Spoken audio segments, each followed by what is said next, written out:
Hello, what's up mga kakalas? Nandito na naman tayo sa another vlog natin.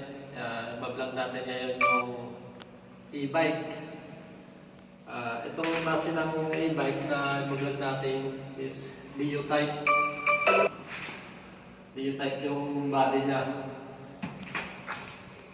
Yan, ito po.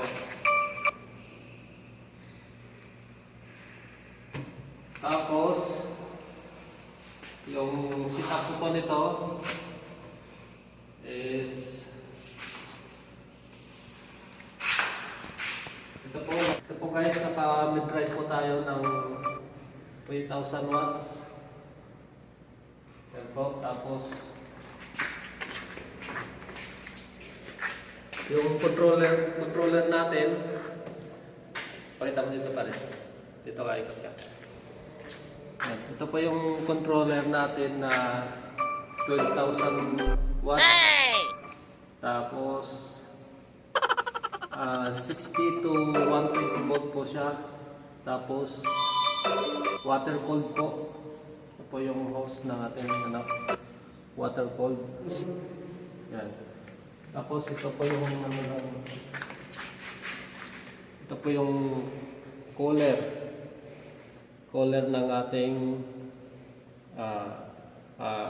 radiator ng ating controller. Tapos dito po stock po ito.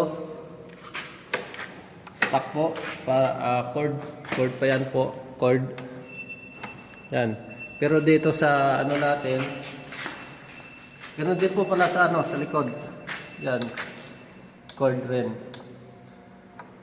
Pero dito sa natin, sa frame na is naka hydraulic na po siya. Yan. Wow! Matinding modification po yung natin yan. Yan. Ito yung lock niya, yan.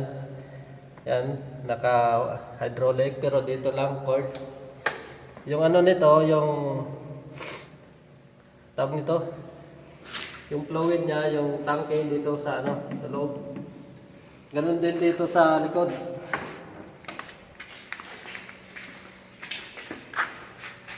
Yan po yung preno natin sa likod, RPM. Yan, dito rin po sa loob yung niya, yung pinaka-post niya. Tapos, ito tayo. Yung karga po natin nito na baterya is ito po. Bali 96 volt, 55 AH. Tapos 10C pa rin, no? Ano lang, 5C. 5C.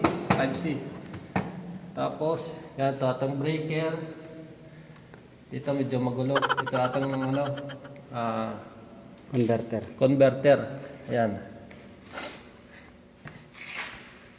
So, ano pa tayo?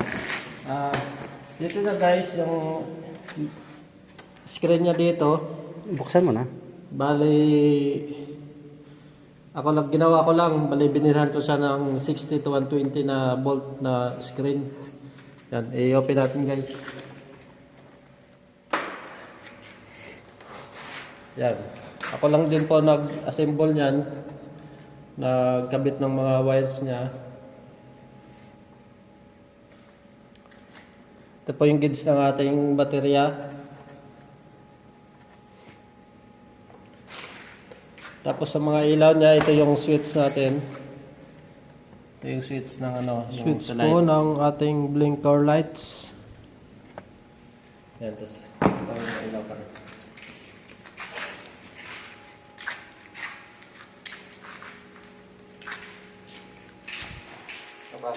Yan. Paikotin mo tong pan. Kasi yan po, gumagana po yung natin, yung water cooled natin. Yan. Tapos itong pan, may ilaw pa yan. Yan, gumagana rin po yan. Yan. Tapos light, high low, na light. Busina. Busina. Tapos dito, ilaw pa rin dito. LED light. Ah. Ano wala yun nandun? Ayun, meron. Ayan, may nilagay po akong ilaw doon. Tapos nandito, Hindi naman umiilaw. matagal. Yan. Naka ano eh, slow. Ay, high mo nga. Meron. Ito, pwede natin adjust yan.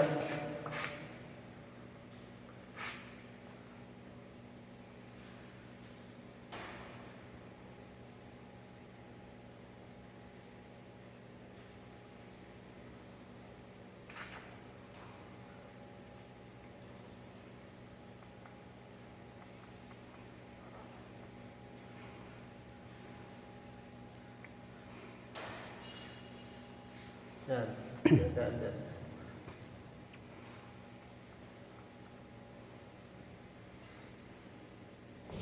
Shout out po sa ating taga-video na si John Calicot.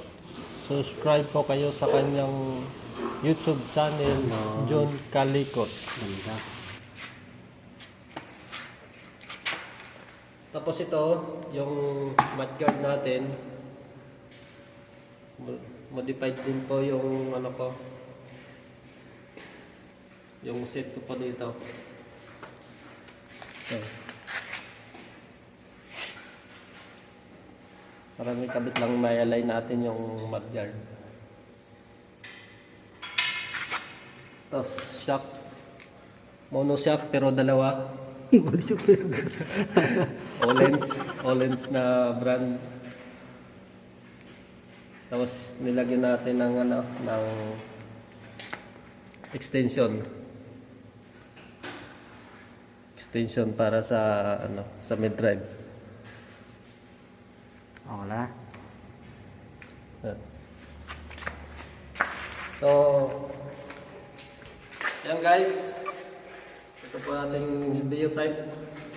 Sarado mo.